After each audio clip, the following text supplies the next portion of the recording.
Dita e 12. Mrekulli dhe mister. Dhe ja, ti do të mbetesh shtatzën dhe do të lindësh një djalë dhe do t'ja vësh emrin Jezus. Dhe Maria i tha engjëllit: Si do të ndodh kjo, përderisa unë nuk njoh burr? Dhe engjëlli duke u përgjigjur i tha: Fryma e shenjtë do të vijë mbi ty, dhe pushteti i më të lartit do të mbulojë me hijen e vet. Prandaj shenjti që do të lindë prej teje do të quhet Biri i Perëndis. Luka 1:31 dhe 34 deri në 35. Nuk janë rrethanat e lindjes së Jezusit ato më të veçantat, por rrethanat e ngjizjes së tij. Kur engjëlli i shpalli se edhe pse ishte e virgjër, Maria do të lindte një fëmijë që do të sundonte gjithë universin, ajo thjesht bëri pyetjen e arsyeshme: Si? Dhe kjo pyetje na sjell në thelbin e historisë së Krishtlindjes dhe të historisë së çdo të krishteri. Si do të ngjizej ky fëmijë? Perëndia do ta bënte të ndodhte.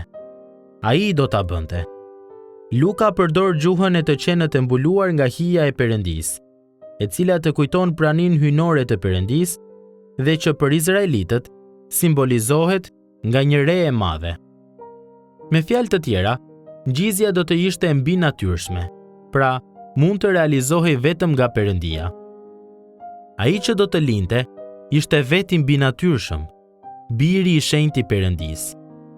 Të krishterët e hershëm i studiuan me kujdes shkrimet, teksa i qartësuan rrjedhojat e mishërimit, në mënyrë që të përshkruanin me besnikëri dhe vërtetësi atë që u ngjiz nga fryma në barkun e Marisë. Kështu, ata arritën te formulimi që na është trashëguar neve në besoret e hershme. Etërit tanë frymëror e identifikuan mrekullinë e mishërimit, u përkulën para misterit të tij dhe pohuan se Jezusi ishte dhe mbetet vërtet Perëndi dhe vërtet njeri. Ja vlen të reflektojmë mbi mënyrën se si e përmblodhen ata misterin e mishërimit dhe madje të kënaqemi me të. Ne besojmë në një Zot, Jezu Krishtin, Birin e vetëm të Perëndisë, i lindur nga Ati përpara gjithë epokave, Perëndi prej Perëndie, Dritë prej drite, Perëndi i vërtet prej Perëndie të vërtet, i lindur, jo i bërë, i së njëjtës qenjeje me Atin, përmes të cilit u bën të gjitha gjërat, i cili për ne njerëzit dhe për shpëtimin ton zbriti nga qielli dhe u bë mish nga fryma e shenjtë dhe Virgjëresha Mari dhe u bë vërtet njeri. Besorja e Nikes, 325 pas Krishtit. Çdo Krishtlindje përballemi me tundimin për ta lejuar familjaritetin me skenën e lindjes së Krishtit, që të krijojë vetë kënaqësi dhe të na verbojë ndaj së vërtetës mbreslënse, që teksa e shohim foshnjën në një grazh të Betlehemit, po shohim vetë Perëndin në trajtën e një shërbëtori. Ky shërbëtor kishte një mision. Ai erdhi për ne dhe për shpëtimin ton. Ai erdhi për t'u hapur sy të verbërve, për të nxjerrë nga burgu të burgosurit dhe ata që dergjen në terr.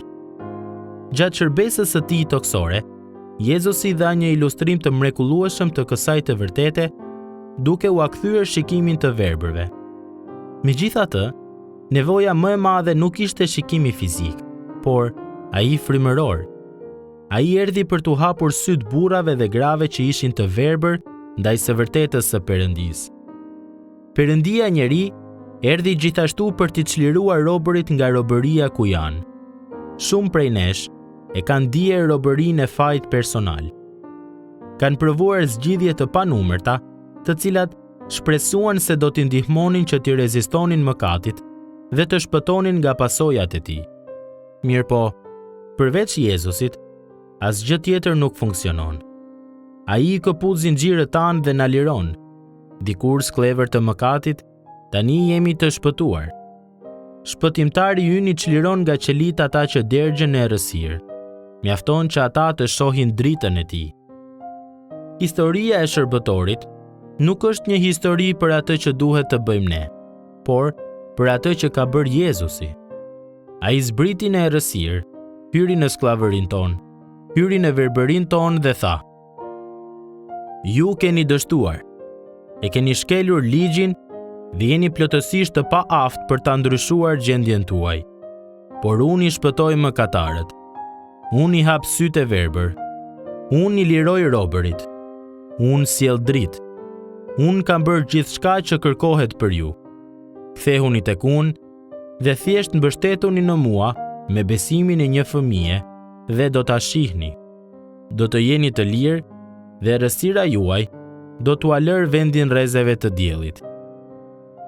Krishtlindja e parë shpall se Perëndia ndërhyn në mënyrë të mbinatyrshme në punët e kësaj bote për të realizuar qëllimet e tij të mira. Kthimi në besim i çdo të krishteri shpall të njëjtën të vërtetë të madhe. Kërkohet një pushtim i mbinatyrshëm nga Perëndia në jetën e çdo individi për ta sjellë në besimin shpëtues, ashtu si në mënyrë sovrane Perëndia bëri një mrekulli në barkun e Marisë për të na sjellë shpëtimtarin. Jezusi i tha udhëheqësit fetar Nikodem se nëse dikush nuk lindte prej së larti, një lindje e shkaktuar nga Perëndia nëpërmjet frymës së shenjtë, ai nuk do ta shihte mbretërinë e Perëndisë. Nëse jemi shpëtuar, kjo është vetëm nga që Perëndia e ka bërë këtë gjë. Ne nuk bëm asgjë më shumë për ta çliruar veten nga robëria e mëkatit, nga sa bëri Maria për të mbetur shtatzën dhe për të lindur shpëtimtarin tonë. Pyetja si, në lidhje me shpëtimin, merr gjithmonë vetëm përgjigjen, këtë e bëri Perëndia. Prandaj, sot përuluni përpara mrekullisë dhe misterit të Perëndisë që erdhi në mish.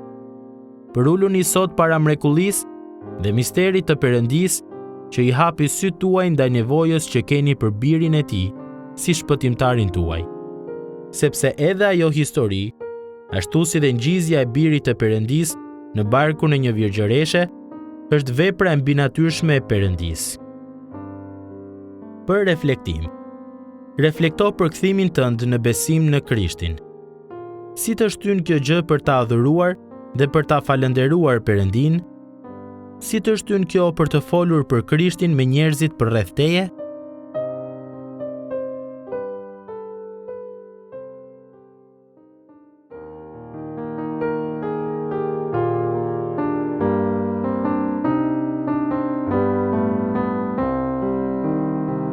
Ç'është ky fëmijë që po fleштrir në prehër të Marisë? Engjëjt me himne përshëndesin, eroj i bëjnë barit. Ky është Krishti mbret, engjëjt këndojnë, ruajnë barit. Shpejt i thurim lavdi të birit të Marisë. Seria in të ventrën ndomt, ku kalet e mstrehohen, për mëkatarët o kristiani mirë, fjale e shtur përgjrohen. Ky është Krishti mbret, engjëjt këndojnë, ruajnë barit. Shpejt i thurim lavdi të birit të Marisë. I sillni te mjanar dhe mirë, fshatar e mbret pranojeni. Mbreti i mbretërve sjell shpëtim, me dashuri kur orëzojeni. Ky është Krishti mbret, engjëjt këndojnë, ruajnë barit. Shpejt i thurim